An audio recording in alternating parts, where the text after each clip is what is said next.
હવે વાત કરીશું અન્ય સમાચારની। સમાચાર સામે આવ્યા છે તે મહેસાણા અર્બન કોઓપરેટિવ બેંકને લાગ્યો કરોડોનો ચૂનો।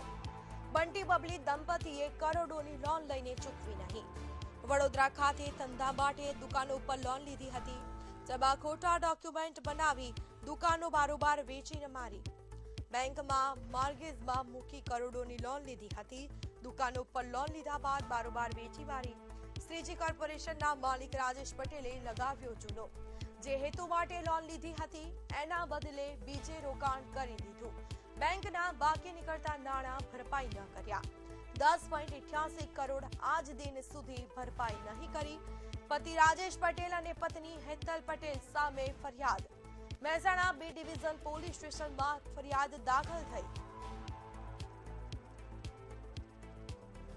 તો આપણી સાથે સંવાદદાતા અલ્પેશ પટેલ ફોન લાઈન પર જોડાયા છે। જી અલ્પેશ, લોન લીધી, પૈસા ચૂકવ્યા નથી, શું છે આખો મામલો?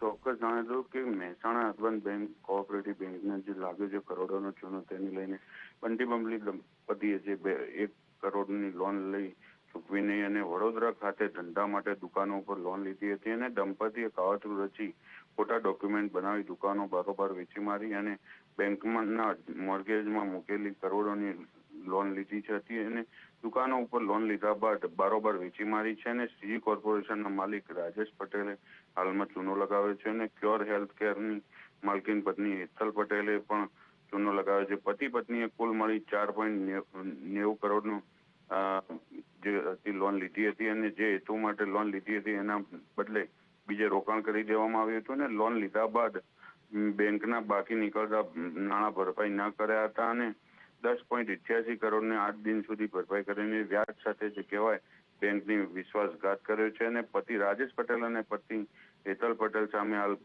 ફરિયાદ નોંધવામાં આવી છે। Mehsana B division police station ખાતે પોલીસે આગળની કાર્યવાહી હાથ ધરી છે। જી બિલકુલ।